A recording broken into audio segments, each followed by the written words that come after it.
Pandey ji classes में एक बार फिर आप सबका स्वागत करता हूं। स्टूडेंट, आज हम बात करेंगे सेट 56/2/1 जो केमिस्ट्री का पेपर आपका 27 फेब को बेटा एग्जाम में हुआ है, उसको मैं डिटेल में एक्सप्लेन करने जा रहा हूं। इसी में मैं 56/2/2 और 56/2/3 ये तीनों पेपर मैं आपको क्या है एक्सप्लेन डिटेल में करने वाला हूं। एमसीक्यू के आंसर मैं आपको दे ही चुका हूं बेटा। इसमें कैसे करेंगे थोड़ा सा वो भी आप देख लीजिए। जैसे मान लीजिए मेरे पास क्वेश्चन नंबर 26 है, तो ये सेट बी का 24 है और सेट सी का क्या है 24 है, वो भी मैं आपको साथ के साथ बताता रहूंगा। और 2-3 क्वेश्चन ऐसे हैं जो हर एक सेट में डिफरेंट हैं, उनको एंड में फटाफट मैं आपको सोल्व करा दूंगा और बहुत जल्दी आपको ये पेपर सोल्व हो जाएगा, ज़्यादा टाइम इसमें नहीं लगेगा। सीक्यू मैं आपको ऑलरेडी बता चुका हूँ, फिर भी फटाफट में आप जो बच्चों अगर किसी ने नहीं देखा तो फटाफट में आंसर नोट कर ले। और इसमें हमने एक्सप्लेनेशन में आपको पहले ही दे चुका हूँ।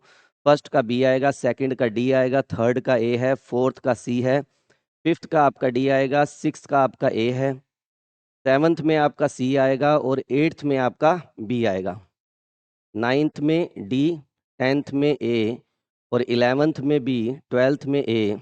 और एसेशन रीजनिंग की बात कर ले बेटा फटाफट में, तो 13th का आपका ए है, 14th का डी, 15th का सी और 16 का ए आपका रहेगा। अब हम स्टार्ट करते हैं सब्जेक्टिव पेपर।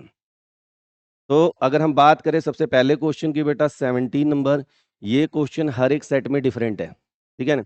इस सेट में क्या दिया हुआ है, सेट ए की अगर हम बात करें तो 6% solution of glucose is isotonic with 2.5% solution of organic substance. जब आइसोटोनिक दे दिया तो आपको पता है पाई 1 इक्वल टू क्या हो गया बेटा पाई 2, यानी C1RT इक्वल टू C2RT। अब number of moles upon volume equal to number of moles upon volume, volume दोनों का सेम होगा, कट जाएगा। और नंबर ऑफ मोल्स किस में कन्वर्ट होता है, weight upon molecular weight, weight upon molecular weight, वो मैंने सारा यहाँ पे पुट कर दिया। अब जैसे ही आप ये वैल्यू पुट करेंगे यहाँ पे, यानी 6/180 इक्वल टू 2.5/m2, तो m2 आपका 75 ग्राम आ जाएगा, ठीक है। अब नेक्स्ट क्वेश्चन देख लेते देते हैं student, question number 18। Question number 18 की बात करें बेटा तो फर्स्ट ऑर्डर रिएक्शन, यहाँ पे आपको रेट कांस्टेंट के की वैल्यू गिवन है। How long will 5 gram to 2.5, initial और फाइनल अमाउंट आपको गिवन है। तो फार्मूला आपको पता है टी क्या होता है, 2.303 अपॉन के लोग इनिशियल कंसंट्रेशन अपॉन फाइनल, यहाँ पे initial amount upon final amount आ जाएगा। तो हमने ये सारा डाटा पुट कर दिया। जब आप इसे सोल्व करेंगे तो आपका आंसर 554.4 सेकेंड आ जाएगा। अब सपोज करिए किसी का आंसर ये नहीं आ रहा, ठीक है ना, बाकी उसने टेक्निक सही लगाई है, तो आपका हाफ मार्क डिडक्ट होगा अगर आपने यूनिट्स लिखे हैं तो, ठीक है। पूरा पूरा क्वेश्चन कभी गलत नहीं होता सीबीएसई में, ये बात ध्यान रखें। क्वेश्चन नंबर 19 की बात करें तो ये सेट बी में कौन सा है बेटा, 20th क्वेश्चन है और सेट सी में ये 18th क्वेश्चन है। What is the lanthanide contraction, actinide contraction, greater form. ये जिन बच्चों ने मेरा अगर लाइव क्लास ली थी तो उसमें ही मैंने इस क्वेश्चन को डिटेल में डिस्कस किया, तो वही एज इट यहाँ पे क्वेश्चन आया है। लेंथेनाइड कॉन्ट्रैक्शन क्या होता है, there is a regular decrease in atomic and ionic radii along the lengthenoid series when atomic number increases is called lengthenoid contraction। अब एक्टिनोइड कॉन्ट्रैक्शन लेंथेनोइड कॉन्ट्रैक्शन से ज्यादा क्यों होती है, क्योंकि एक्टिनोइड कॉन्ट्रैक्शन में 5f सबशेल आ जाता है, which have very poor shielding effect than 4f subshell, and that's why effective nuclear charge increases and size decreases, and therefore contraction in actinoid is more than lanthanoid. तो ये आपको यहाँ पे लिखना था। सेकंड क्वेश्चन में एंथोल्पी ऑफ एटमोइजेशन की बात कर रहे हैं। एंथोल्पी ऑफ एटमोइजेशन डिपेंड करता है मेटालिक बॉन्डिंग पे, मेटालिक बॉन्डिंग डिपेंड करता है नंबर ऑफ अनपेयर्ड इलेक्ट्रॉन पे। जनरली ट्रांजिशन एलिमेंट के पास नंबर ऑफ अनपेयर्ड इलेक्ट्रॉन होते हैं, they show strong metallic bonding and that's why they have high enthalpy of atomisation. फिर उसने पूछा which element of 3D series है लोवेस्ट एंथोल्पी ऑफ एटमोइजेशन, तो आपका आंसर क्या आएगा, जिंक, क्योंकि जिंक क्या है, कंप्लीटली फील्ड है, 3D10 4s2, इसके पास अनपेयर्ड इलेक्ट्रॉन नहीं होते। क्वेश्चन नंबर 20 की बात करें, again very simple direct question है। आयोडीन आ गया, ब्रोमीन आ गया, आपको टीचर्स ने रटवा रखा है कि RI ग्रेटर देन RBr। क्यों, क्योंकि इसकी बॉन्ड लेंथ क्या होती है, इससे ज्यादा होती है, तो आयोडीन इजीली रिलीज हो जाता है। सेकंड पार्ट की बात करें तो कंप्लीट द रिएक्शन, ये भी लाइव क्लास में डायरेक्ट क्वेश्चन दिया था, मैंने आपको बताया था कि जो बेंजीन के साथ कार्बन अटैच होगा वहां पे जो हाइड्रोजन है उसकी क्लोरीनेशन होगी, तो क्लोरीनेशन यूवी की प्रेजेंस में कर दी, ये यहाँ पे क्या हो गया, CHCl आपका बन गया, प्लस HCl लिखना चाहें तो लिख दें। नेक्स्ट 21 है डीनेचुरेशन ऑफ प्रोटीन। तो डीनेचुरेशन ऑफ प्रोटीन क्या होता है बेटा कि जब हम कोई फिजिकल चेंज करते हैं जैसे टेम्परेचर, पीएच, तो जो नेटिव फॉर्म है प्रोटीन की वो चेंज हो जाती है किसके अंदर, डीनेचर्ड हो जाती है, उसी को क्या बोलते हैं, डीनेचर ऑफ प्रोटीन। हम इसमें ये कहते हैं कि सेकेंडरी और tertiary protein convert into primary. Example दे सकते हो आप यहाँ पे अगर देना चाहें, curdling of milk, boiling of egg, वो एग्जाम्पल यहाँ पे। इन्वर्ट शुगर, इन्वर्ट शुगर क्या होता है बेटा, it is a mixture of glucose and fructose. जब केन शुगर की आप हाइड्रोलिसिस करते हो तो ग्लूकोज और फ्रक्टोज बनता है। ग्लूकोज होता है डेक्स्ट्रो, फ्रक्टोज होता है लेवो, और दोनों का मिक्सचर जो होता है लेवो होता है, और केन शुगर जो होता है वो आपका होता है डेक्स्ट्रो। तो डेक्स्ट्रो से लेवो पे जाता है, तो इस रिएक्शन को हम जो शुगर बनती है इसीलिए उसको हम क्या कहते हैं, इन्वर्ट शुगर। क्वेश्चन नंबर 22 की बात कर लेते हैं। 22 सेट बी में आपका 25th है और सेट सी में 27 है। सेम क्वेश्चन जिन बच्चों ने लाइव क्लास लिया होगा एज इट इज आपकी स्क्रीन पे है। आप अगर वहां पे जाके देखेंगे सेम क्वेश्चन मैंने करवाया था, तो यहाँ पे बी आर की जगह बेटा KCN डालेंगे, साइनाइड लग जाएगा तो CN आ गया। हाइड्रोलिसिस करोगे तो क्या हो जाएगा, साइनाइड किस में कन्वर्ट हो जाएगा, एमाइड में। और एमाइड की अगर होफमैन ब्रोमाइड रिएक्शन करोगे तो किस में कन्वर्ट हो जाएगा, अमीन में। एक कार्बन कम का प्राइमरी अमीन बनता है। इसी तरह आपने यहाँ पे रिडक्शन कर दी, NO2 कन्वर्ट हो गया NH2 में, फिर डायजोटाइजेशन कर दी, N2Cl बन गया, और फिर आपने इथेनॉल डाल दिया, या H3PO2 आता तो किस में कन्वर्ट हो जाता है, बेंजीन में। ठीक है। क्वेश्चन नंबर 23 देख लेते हैं, जो कि सेट बी में 26 है और सेट सी में 28 है। नेम रिएक्शंस हैं डायरेक्ट बेटा, Wolff Kishner reduction, carboxylation, Cannizzaro, ये रिएक्शंस मैंने यहाँ पे मेंशन कर दिए हैं, आप बड़े आराम से यहाँ से मैच कर सकते हैं। उसके बाद 24 की बात करें तो 24 में क्या है, कंप्लीट द रिएक्शंस हैं। फिनोल को chlorobenzene, that is the dose process. Dose process अगर आपको ध्यान हो बेटा, तो हम इसमें क्या करते हैं कि जो आपका क्लोरोबेंजीन है उसकी जब आप NaOH 623 केल्विन 300 एटमोसफेयर और सेकंड स्टेप में एसिडिक मीडियम में जब हाइड्रोलिसिस कर देते हो तो ये किस में कन्वर्ट हो जाता है, फिनोल में। That is the dose process. Second जो रिएक्शन है वो नेम रिएक्शन है, राइमर टाइमर रिएक्शन। इसमें आपने क्या करना है, फिनोल की क्लोरोफॉर्म के साथ NaOH की प्रेजेंस में रिएक्शन कर देते हो तो वो किस में कन्वर्ट हो जाता है, सैलिसल्डिहाइड में। अगला है 2 मिथोक्सी, ये क्या है, फ्रीडल क्राफ्ट एसिटाइलेशन। इसकी एनिसोल की, ये भी प्रीवियस ईयर में क्वेश्चन आ चुका है और इस बार उसका नाम चेंज कर दिया गया। 2-3 साल पहले क्वेश्चन आया था कि एनिसोल की Friedel craft acetylation L reaction करिए, अब उसी को लैंग्वेज चेंज करके दे दिया। बस आपने करना क्या है, CH3COCl एनहाइड्रस AlCl3, तो ये किस में कन्वर्ट हो गया आपका, OCH3। एक बार ऑर्थो पे दिखाना है तो हम खाली ऑर्थो पे दिखा देंगे, वैसे यहाँ पे पैरा भी बनेगा, मगर आपको कन्वर्जन की है तो आप यहीं तक रिएक्शन को स्टॉप कर देंगे और पैरा ही बना देंगे तो कोई दिक्कत नहीं है। पिक्रिक एसिड फ्रॉम फिनोल, तो फिनोल की कंसंट्रेटेड HNO3 और कंसंट्रेटेड सल्फ्यूरिक एसिड के साथ करोगे तो 2,4,6 ट्राइनाइट्रोफिनोल को ही पिक्रिक एसिड बोलते हैं बेटा। आ जाते हैं क्वेश्चन नंबर 25 पर, गिव रीजन। रीजनिंग क्वेश्चन है, क्या कह रहे हैं, chlorine is ortho and para directing. ठीक है, though chlorine is electron withdrawing, yes. जैसे क्लोरीन क्या होता है बेटा, -I इफेक्ट शो करता है। अब ये -I इफेक्ट शो कर रहा है यानी कि बेंजीन पे इलेक्ट्रॉन डेंसिटी घटानी चाहिए, मगर साथ में ये क्या कर रहा है, ये +R इफेक्ट भी शो कर रहा है। तो due to +R effect it orient nucleophile at ortho and para position. तो इसका ओरिएंटेशन इफेक्ट में रेजोनेंस इफेक्ट काम करता है, डीएक्टिवेटिंग में इसका -I इफेक्ट काम करे। डीएक्टिवेटिंग है मगर रेजोनेंस इफेक्ट की वजह से इसका डायरेक्टिव इन्फ्लुएंस ग्रुप कहाँ पे जाएगा, जो अटैक करेगा वो ऑर्थो और पैरा पे ही जाएगा। एनसीईआरटी के क्वेश्चन है अपने आप में। नेक्स्ट है racemic mixture is optically inactive. Racemic mixture कौन से होते हैं बेटा, जो डेक्स्ट्रो प्लस लेवो का मिक्सचर होते हैं, और 50% डेक्स्ट्रो और 50% क्या होता है, लेवो कंपाउंड होता है, और एक दूसरे के एक्चुअल में ये इनएंशियोमर होते हैं। 50% डेक्स्ट्रो 50% लेवो, और इस मिक्सचर को हम क्या बोलते हैं, रेसमिक मिक्सचर। इसलिए ऑप्टिकली क्या होते हैं, इनएक्टिव। 50% कह रहा है राइट, 50% कह रहा है लेफ्ट, तो कैंसल आउट कर देते हैं, इसलिए कंपाउंड रेसमिक ऑप्टिकली क्या हो जाते हैं, इनएक्टिव हो जाते हैं।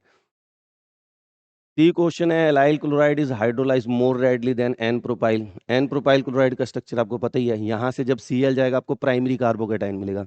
एलाइल क्या होता है, CH2 double bond CS CH2Cl।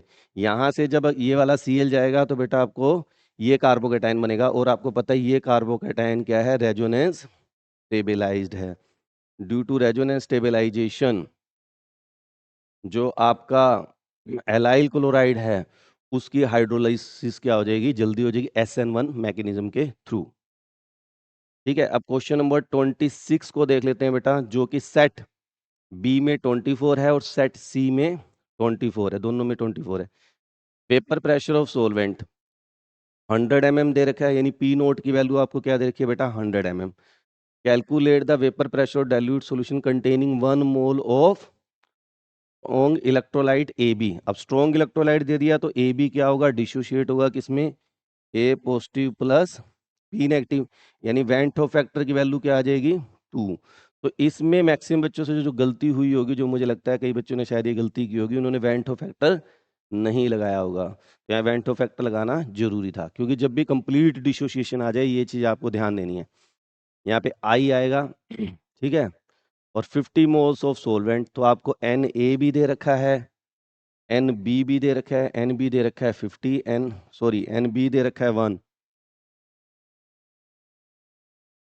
1 मोल, और ये दे रखा है आपको 50 मोल। तो यहाँ से XB निकाल लोगे, XB क्या होता है बेटा, Nb upon Na plus Nb, यानी 1/51। तो यहाँ से XB की आपके पास वैल्यू आ जाएगी, वो यहाँ पुट कर देंगे। I की वैल्यू आपको मैंने बता ही दिया क्या है, 2, और P नोट की वैल्यू हमें निकालनी है, PS की वैल्यू 96.2 आप जब पुट करेंगे ये, और P नोट की वैल्यू आपको दे रखी है 100 ml। जब आप ये सारा सोल्व करेंगे तो आपका आंसर आएगा 96.2 mm mercury.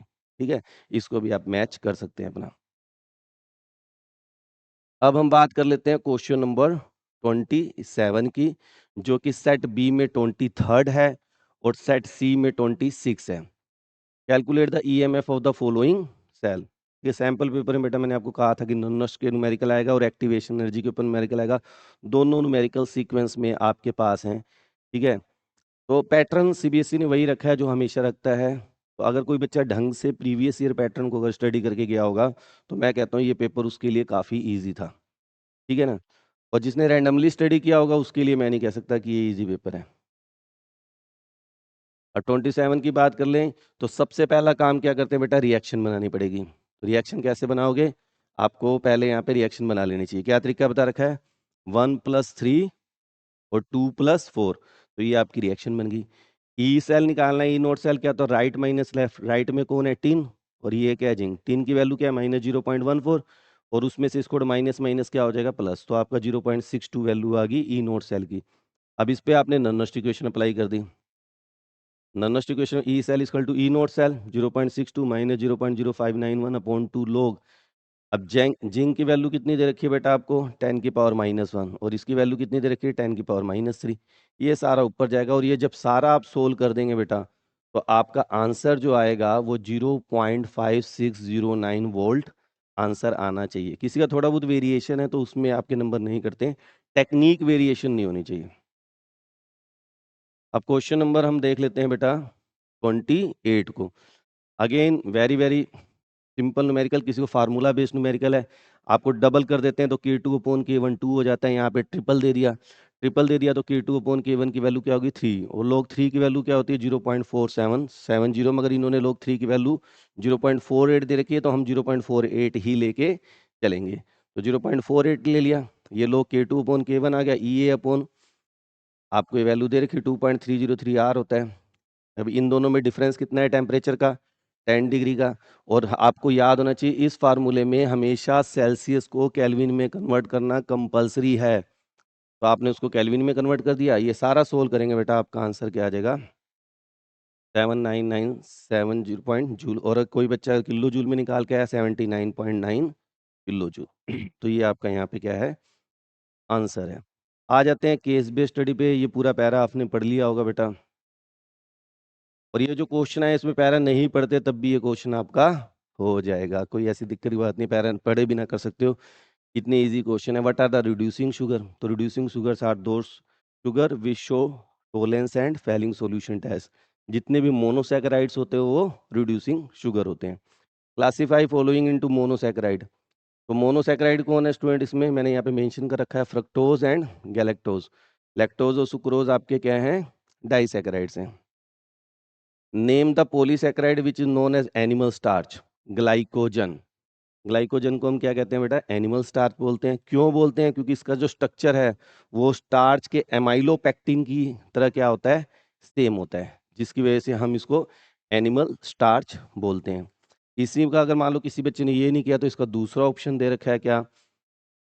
Name the isomer of glucose which is cyclic form differ only in configuration of OH at C1, यानी कि एनोमर हो गए। एनोमर कौन से होते हैं? Alpha D glucose and beta D glucose. आपने यहाँ पे इसका नाम लिख देना था। Presence of functional group which detect when glucose reacted with bromine water, तो आपका आंसर क्या आ जाएगा? एल्डिहाइड। क्योंकि अगर आपको रिएक्शन याद हो तो हमने क्या कहा था इसका? ये होता है, और जब आप इसमें ब्रोमीन डालते हो तो ग्लूकोनिक एसिड में कन्वर्ट हो जाता है। तो केवल चेंज किसको कर रहा है? एल्डिहाइड को COH में। तो एल्डिहाइड की प्रेजेंस के लिए इसका इस्तेमाल किया जाता है। अब इसी तरह हम क्वेश्चन नंबर 30 की बात करें तो ये केस बेस्ड स्टडी है, इसे पूरा आप जब पढ़ेंगे तो उसके बाद आपके पास ये क्वेश्चन बनते हैं। ऑप्शन ए की बात कर लेते हैं। आप पैरा नहीं भी पढ़ते ना बेटा, ये क्वेश्चन प्रीवियस ईयर के रिपीट हो रखे हैं। आप याद करके गए हैं तो आप फटाफट लिख सकते हैं, आपको पैरा पढ़ने की भी जरूरत नहीं है। वगैरह on what basis we say that copper is a transition element but zinc is not. तो आपको पता है कॉपर में क्या होता है? 3D10 4s1, मगर कॉपर 2+ में क्या होता है? 3D9। तो पार्शली फील्ड है, इसलिए ट्रांजिशन एलिमेंट है। मगर जिंक में ना तो इसकी ऑक्सीडेशन स्टेट पार्शली फील्ड है और ना ही आयन पार्शली फील्ड है। Zn2 पॉजिटिव भी 3D10 होता है, तो कंप्लीटली फील्ड है। तो कंप्लीटली फील्ड है, इसलिए ये क्या है? ट्रांजिशन एलिमेंट नहीं है। Why do transition element show variety variety of oxidation state? तो आपको पता है ट्रांजिशन एलिमेंट में दो टाइप के इलेक्ट्रॉन बॉन्डिंग में क्या करते हैं? पार्टिसिपेट करते हैं। जनरल इलेक्ट्रॉनिक कॉन्फ़िगरेशन है, तो आप कहेंगे दीजिए an small energy gap between n-1d and ns subshell, therefore both electron participate in bonding and they show variable oxidation state. अब उसके बाद हम बात कर लेते हैं कि why E naught value irregular trend from vanadium to zinc. तो ई नोट की वैल्यू बेटा 3 फैक्टर्स के ऊपर डिपेंड करती है: enthalpy of sublimation, enthalpy of ionisation and enthalpy of hydration. इन 3 फैक्टर्स के ऊपर क्या करती है? डिपेंड करती है। एंथैल्पी डेल्टा H का साइन दे देंगे। Enthalpy of sublimation, enthalpy of ionisation, enthalpy of hydration. तो जो आयोनाइजेशन एनर्जी है आपको पता है उसका ट्रेंड क्या है? इरेगुलर है। तो इसीलिए इसकी ई नोट की वैल्यू भी क्या हो जाती है? इरेगुलर हो जाती है। नेक्स्ट हम बात करें क्वेश्चन नंबर सेकंड की। How is the variability in oxidation state of transition metal differ from that of the non transition element? देखिए बेटा, नॉन ट्रांजिशन एलिमेंट में जैसे मान लीजिए मैं फास्फोरस की बात कर रहा हूँ तो वो +3 और +5 ऑक्सीडेशन स्टेट शो कर रहा है। सोडियम की बात कर रहा हूँ तो वो केवल +1 ही शो कर रहा है, अल्कली मेटल। और इनमें मगर ट्रांजिशन एलिमेंट एक तो वेरिएबल ऑक्सीडेशन स्टेट शो करता है, दूसरा जो डिफरेंस होता है वो 1 इलेक्ट्रॉन का होता है। जैसे अगर हम मैंगनीज की बात करें, मैंगनीज +2 +3 +4 +5 +6 +7, ये सारे वेरिएबल ऑक्सीडेशन स्टेट शो करता है। इतनी नॉन ट्रांजिशन एलिमेंट शो नहीं करते हैं। आपने विद एग्जांपल ये एक्सप्लेन यहाँ पे कर देना था। और का क्वेश्चन देख लेते हैं। Of the D4 species chromium 2 positive is strongly. अब क्रोमियम 2 पॉजिटिव क्या करता है बेटा? एक इलेक्ट्रॉन दे के क्रोमियम 3 पॉजिटिव में कन्वर्ट हो जाता है, और ये क्या करता है? 3D3 हो जाता है, और इसको बोलते हैं T2G3 स्टेबिलिटी गेन कर लेता है। तो क्रोमियम क्या करता है? एक इलेक्ट्रॉन दे देता है, तो इस पे क्या हो रहा है? Oxidation, act as reducing agent. Manganese क्या करता है बेटा? Mn3 पॉजिटिव, ये भी 3D4 है, ये भी 3D4 है, मगर ये क्या करता है बेटा? ये एक इलेक्ट्रॉन गेन करता है और कन्वर्ट हो जाता है Mn2 पॉजिटिव में। ये 3D5 स्टेबिलिटी गेन कर लेता है। ठीक है ना? अब ये गेन कर रहा है तो इस पे ऑक्सीडेशन एक्ट, इस पे गेन कर रहा है तो reduction act as a oxidising agent. अब कईयों के दिमाग में आएगा सर ये भी दे देता है एक इलेक्ट्रॉन क्रोम, तो मगर ये फोर्थ इलेक्ट्रॉन अगर ये देता है तो उसकी फोर्थ आयोनाइजेशन एनर्जी क्या है? Very high, manganese. चौथा इलेक्ट्रॉन निकालेंगे, इतनी ज़्यादा एनर्जी देनी पड़ेगी, उसके कंपैरिजन ये इलेक्ट्रॉन गेन कर लेना इजीली कंफर्टेबल होता है, जिसकी वजह से Mn3 positive act as oxidising agent. ये आपको जवाब यहाँ पे देना था। अगला है कंप्लीट द रिएक्शन, ये आप स्क्रीन पे है, इसको आप नोट कर लीजिए। आपने ये बैलेंस रिएक्शन कर देनी थी। क्वेश्चन नंबर 31 पे आते हैं, सेक्शन ई। जो 5 नंबर के क्वेश्चन है वो हर एक सेट में क्या है बेटा सेम है, उनके नंबर आगे पीछे किए गए हैं वो आप देख सकते हैं। पहला क्वेश्चन क्या है, तो उसमें आपसे पूछा गया है टेट्राहेड्रल और ऑक्टाहेड्रल स्प्लिटिंग का रिलेशन क्या है, तो delta T equal to 4/9 del naught. फिर पूछा है बेटा आईयूपीएसी नोमेनक्लेचर लिखिए, तो dichlorido bis ethane 1 two diamine platinum second nitrate, ये इसका नाम हो जाएगा। अगले में क्या पूछा गया है, write the geometry and magnetic behaviour of complex.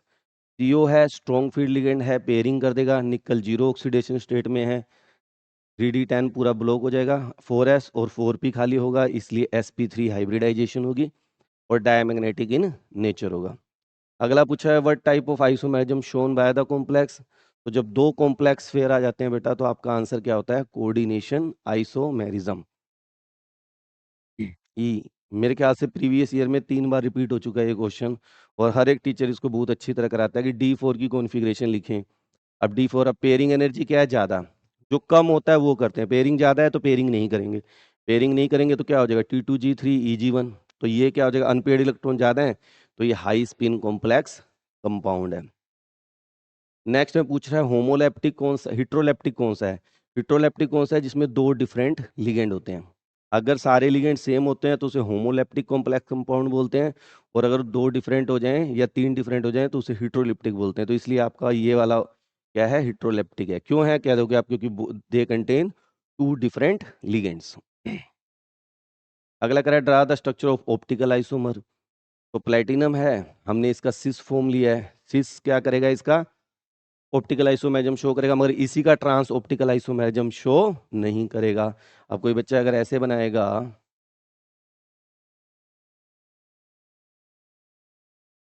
तो ये एक दूसरे के क्या है, मिरर इमेज तो हो जाएंगे इसके, मगर they are not superimposable. ठीक है ना, ये सुपर इम्पोजेबल हो जाएगा जिसकी वजह से ये ऑप्टिकल आइसोमेरिज्म शो नहीं करेगा, मगर ये एक दूसरे के मिरर इमेज हैं and they are non superimposable, that's why they are optical isomer. Question number 32 पे आ जाते हैं बेटा।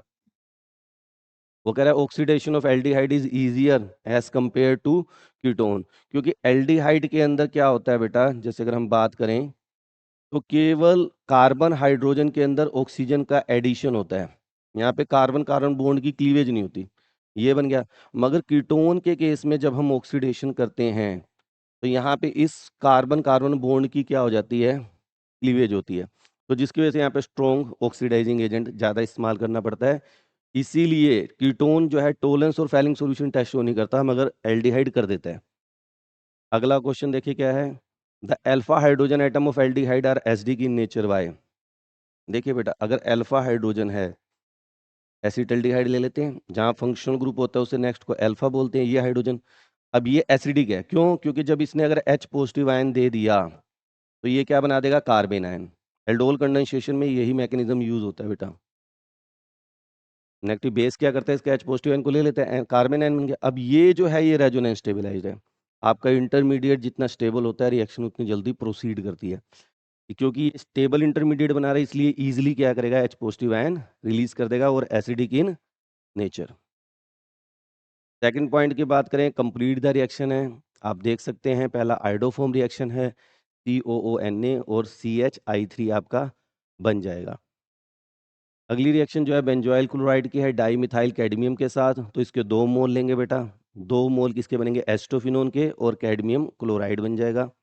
थर्ड आपका है simple test to distinguish between ethanoic and ethanal.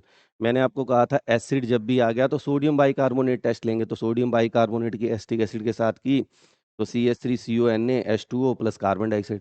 अब किसी बच्चे ने ये कर दिया हो कि ये आइडोफॉर्म टेस्ट शो करेगा एसिटिक एसिड नहीं करेगा, वो भी बिल्कुल सही है, वो भी आंसर आप यहाँ पे दे सकते हैं। ये फैलिंग सॉल्यूशन टेस्ट शो करेगा एसिटिक एसिड नहीं करेगा, वो भी सही है। ये टोलेंस रिएजेंट टेस्ट शो करेगा इथेनोइक एसिड नहीं करेगा, वो भी सही है। तो कोई भी आंसर आप यहाँ पे मेंशन कर सकते थे। Draw the structure of 2,4 dinitrophenyl hydrazone of benzaldehyde. तो करना क्या था बेटा, आपने बेंजल्डिहाइड लिया। अब बेंजल्डिहाइड को आपको पता है जब आप इसे खोल के लिखोगे ऐसे, और ये क्या होता है हमारा 2,4 डाइनाइट्रोफिनाइल हाइड्रोजन, और इनकी रिएक्शन करोगे आपको पता है यहाँ से वाटर का रिमूवल, और ये आपका क्या बन जाएगा, प्रोडक्ट बन जाएगा। सेकंड क्वेश्चन बहुत बार CBSE में रिपीट हो चुका है, कि arrange the following in increasing order of their activity towards SCN. तो जितना स्टीरिक हिंड्रेंस कम होगा उतना रिएक्टिविटी ज़्यादा होगी। तो सबसे ज़्यादा जो रिएक्टिव होगा वो एसिटल्डिहाइड, फिर एसीटोन और फिर आपका ये वाला कंपाउंड। तो आपका ऑप्शन क्या हो जाएगा? बी ए सी। इंक्रीजिंग ऑर्डर में क्या है? तो पहले सबसे कम वाला आपका आएगा। थर्ड की बात करें, how can you convert phenyl magnesium bromide to benzoic acid. तो फिनाइल मैग्नीशियम ब्रोमाइड की कार्बन डाइऑक्साइड के साथ रिएक्शन कर देंगे और उसके एसिडिक मीडियम में हाइड्रोलिसिस कर देंगे, कन्वर्ट हो जाएगा किसमें? बेंजोइक एसिड में। गिव एक simple chemical test to distinguish between benzaldehyde and ethanol. तो दो टेस्ट यहाँ पे आ सकते हैं। इथेनॉल आइडोफोम टेस्ट शो करेगा, बेंजल्डिहाइड नहीं करेगा। बेंजल्डिहाइड इथेनॉल क्या करेगा? फैलिंग सॉल्यूशन टेस्ट शो करेगा, मगर बेंजल्डिहाइड नहीं करेगा। तो कोई भी टेस्ट आप यहाँ पे दे सकते हैं। इवन आइडोफोम टेस्ट भी आप यहाँ पे दे सकते हैं। लास्ट क्वेश्चन है, write the main product in the following reaction. तो आपको सोडियम बोरोहाइड्रेट दे रखा है बेटा। आपको पता है ये केवल कीटोन को अल्कोहल में कन्वर्ट करेगा, मगर कीटोन को क्या है? अल्कोहल में कन्वर्ट करेगा। यहाँ पे एच आएगा और एस्टर को चेंज नहीं करेगा। कई बार ये आप क्वेश्चन प्रीवियस ईयर में रिपीट हो चुका है। 33 की बात कर लेते हैं। 33 में आप क्या क्या है? बी में 31 है और सेट सी में 32 है। पहला न्यूमेरिकल देखिए क्या है? द रेजिस्टेंस ऑफ, यहाँ पे आपको कंसंट्रेशन दे रखी है, ये आपको रेजिस्टेंस दे रखा है, ये आपको सेल कांस्टेंट की वैल्यू दे रखी है। Calculate the molar conductivity of acetic acid. तो क्या करेंगे बेटा? बिल्कुल सिंपल सा, मैंने यहाँ पे सॉल्यूशन सारा मेंशन कर रखा है। पहले हम कापा निकाल लेंगे। कापा क्या होता है? 1/r into L by A. Cell constant की वैल्यू दे रखी है, रेजिस्टेंस दे रखा है, कापा की वैल्यू आ गई। तो मोलर कंडक्टिविटी क्या होता है? Kappa into 1000/मोलैरिटी। तो कापा सारा एज इट इज पुट कर दिया। कंसंट्रेशन आपको 0.05 दे रखी है, 1000। इसको सोल्व करेंगे तो ये आपका मोलर कंडक्टिविटी आ जाएगा। इसी तरह जो इसके और में सेकंड के अंदर जो क्वेश्चन दे रखा है, वहां पे क्या करना था बेटा? केवल आपको molar conductivity at any concentration निकालनी थी, जो क्या होती है? Kappa into 1000/मोलैरिटी। तो वहां से आप ये निकाल लेंगे और फिर कह रहा है डिग्री ऑफ डिसोसिएशन निकालो। डिग्री ऑफ डिसोसिएशन क्या होता है? Molar conductivity at any concentration upon molar conductivity eight infinite dilution. ये वाला डाटा आपको गिवन है और ये आपने कैलकुलेट कर लिया, तो ये आपका 0.0538 आ जाएगा। ठीक है। अब इसमें बाकी क्या है? थ्योरेटिकल क्वेश्चन है। Faraday first law of electrolysis क्या होती है? आप इसकी स्टेटमेंट दे देंगे कि भाई जब हम जितना amount of current, amount weight of substance deposited और लिबरेटेड एट एनी कैथोड और anode is directly proportional to the amount of electricity pass through it. ठीक है। और कितने मोल फैराडे हो रहा है? 5 डे। और ये आपको लेड स्टोरेज बैटरी सेल बार बार करते आ रहे हैं। आप कैथोड और एनोड की यहाँ पे क्या करनी थी? रिएक्शन लिखनी थी। अब सेट बी में जो डिफरेंट है उसको देख लेते हैं और एमसीक्यू को फटाफट में देख लेते हैं। फर्स्ट का ऑप्शन बी आएगा, सेकंड में ऑप्शन डी आएगा, थर्ड में ऑप्शन ए आएगा, फोर्थ में ऑप्शन सी आएगा, फिफ्थ में ऑप्शन बी आएगा और सिक्स्थ में आपका ऑप्शन क्या आएगा बेटा? एच आई रिएक्ट कर रहे हैं ना, आयोडीन कहाँ चला जाएगा? टर्शरी वाले के पास। तो आपका ए आएगा। ऑप्शन क्या आएगा आपका? ए सिक्स में। सेवन्थ में आपका ऑप्शन सी आएगा, एट्थ में ऑप्शन सी आएगा, नाइन्थ में ऑप्शन बी आएगा, टेंथ में ऑप्शन ए आएगा और 11th में ऑप्शन डी आएगा। यहाँ पे आंसर की मैं थोड़ा सा चेंज कर रखा है मैंने, गलती से यहाँ पे रेट ऑफ रिएक्शन पढ़ के सारा आंसर दे दिया। ऑल ऑफ द अबव नहीं आएगा बेटा, यहाँ पे इसको ठीक कर लेंगे। मैंने वहाँ पे बच्चों ने जो कमेंट किया मैंने उन्हें बता दिया। यहाँ पे केवल increasing the temperature, option C आपका करेक्ट होगा, क्योंकि रेट कॉन्स्टेंट के बारे में पूछ रहा है। मैंने जल्दी में बस रेट ऑफ रिएक्शन पढ़ा। यहाँ रेट कॉन्स्टेंट डिपेंड हुआ, अगर रेट ऑफ रिएक्शन होता तो तीनों पे डिपेंड करता, मगर रेट कॉन्स्टेंट केवल टेम्परेचर पे डिपेंड करेगा। ऑप्शन सी करेक्ट आएगा यहाँ पे। इसी तरह एसर्शन रीजनिंग की बात करें, यहाँ पे भी क्योंकि जल्दीबाजी में की बनाने की होती है स्टार्टिंग में, तो एरोमेटिक वर्ड पे मैंने ध्यान नहीं दिया, प्राइमरी अमीन खाली देखा। तो प्राइमरी अमीन होता तो ये ए आता, मगर यहाँ पे एरोमेटिक हो गया। Aromatic Gabriel phthalimide reaction show नहीं करते, तो इसलिए आपका यहाँ पे ऑप्शन डी क्या है बेटा? करेक्ट आएगा। इसे ठीक कर लेंगे। और 14th का आपका सी और 15th का डी और 16th का आपका ए ही आएगा। सेट सी में भी कोई दिक्कत नहीं है, सेट ए में कोई प्रॉब्लम नहीं है, सी बी के अंदर थोड़ी सी कंट्राडिक्शन हो गई थी। अब ये क्वेश्चन हुआ है जो डिफरेंट है। Define the term essential amino acid. Essential amino acid वो होते हैं which are not prepared in our body on, we are depend on the food, जिनके ऊपर हम डाइट के, जो डाइट के थ्रू बनते हैं उन्हें हम एसेंशियल अमीनो एसिड बोलते हैं। Nucleotide, nucleotide is a combination of sugar, base and phosphoric acid, इनका कॉम्बिनेशन होता है। वो कह रहे हैं इन दोनों में से SN1 में मोर रिएक्टिव कौन होगा? तो SN1 में मोर रिएक्टिव कौन होगा बेटा? ये, क्योंकि इसमें जो कार्बोकैटायन बनेगा वो रेजोनेंस स्टेबलाइज्ड है। ये रेजोनेंस क्या है? स्टेबलाइज्ड है, ये नहीं है। Write the major product allylic bromination आ रही है, तो यहाँ पे आपका क्या हो जाएगा? ये डबल बॉन्ड है, यहाँ पे क्या चला जाएगा? Br। किसी बच्चे ने यहाँ पे Br नीचे लगा दिया हो, वो भी सही है, उसमें कोई दिक्कत। हाँ, किसी ने यहाँ लगाया, जैसे ये बच्चा यहाँ शायद कर रहा है, तो ये गलत है। यहाँ पे आएगा या यहाँ पे आएगा, ठीक है। उसके बाद जो डिफरेंट क्वेश्चन है बेटा, वो आपका क्वेश्चन नंबर 21 क्या है? डिफर है, बाकी सारा सेम है जो हमने फर्स्ट ए में कर लिया। 4% solution of urea is isotonic with 5.2। Same वही कंडीशन चलेगी, 4/60 और 5.2 अपॉन M2। तो M2 आप यहाँ से निकाल लेंगे, सेम टेक्निक है, ठीक है। और बाकी सारे क्वेश्चन क्या हैं? सेम है। अब सेट 3 पे आ जाते हैं फटाफट। सेट 3 के भी आंसर की जो मैंने पहले डाली थी उसमें कोई मॉडिफिकेशन नहीं है, एज इट इज है। तो फर्स्ट का आपका बी, सेकंड का बी, थर्ड का डी, फोर्थ का ए, फिफ्थ का डी, सिक्स का सॉरी बी, सेवन्थ का सी, एट्थ का ए, नाइन्थ का सी, 10th का ए, 11th का डी, 12th का ई। और उसके एसेशन रीजनिंग की बात करें तो पहले में ए, दूसरे में भी ए, तीसरे में सी और चौथे में क्या आएगा? सी। अब इसमें जो डिफरेंट क्वेश्चन है उसको देख लेते हैं। तो डिफरेंट क्वेश्चन क्या है आपका? पहले ही क्वेश्चन है, क्वेश्चन नंबर 17 को देख लेते हैं। Which of the following pair substance को SN1। SN1 की बात करें, सेम वही, ये Cl जाएगा तो यहाँ पॉजिटिव चार्ज आ जाएगा, तो ये रेजोनेंस स्टेबलाइज्ड है, इसलिए ये ज़्यादा क्या होगा? रिएक्टिव होगा। अब ये NaOH के साथ 443 आई थिंक डोस प्रोसेस हो रहा है, Cl की जगह क्या आ जाएगा बेटा? OH आ जाएगा, बस यहाँ OH और यहाँ पे आपका नाइट्रो ग्रुप ही रहेगा। बाकी सारा पेपर क्या है आपका? एक बार देख लेते हैं, कोई डिफरेंट तो नहीं है। हाँ, ये थ्योरी थोड़ी सी डिफरेंट आई हुई है। पेप्टाइड लिंकेज आपको पता है, linkage between two amino acid is called peptide linkage, और एसेंशियल अमीनो एसिड अभी मैंने भी आपको थोड़ी देर पहले बता ही दिया है। इस क्वेश्चन में क्या आ गया? देखो क्वेश्चन वही है, डाटा चेंज कर दिया, 3% दे दिया, 3/180 isotonic with 2 point upon M2। यहाँ से M2 निकाल दोगे दोनों में। तो स्टूडेंट ये पूरा पेपर मैंने आपको सोल्व कर दिया है। किसी बच्चे को लगता है मेरे पास ये सेट नहीं है क्योंकि ये पंचकुला जोन का है, मुझे तो दूसरा पेपर सोल्व करना है, तो आप मुझे उसे PDF फाइल को मेरे व्हाट्सअप नंबर पे सेंड कर सकते हैं, कमेंट में मेंशन कर देना, I will give you my WhatsApp number. Thank you, have a nice day.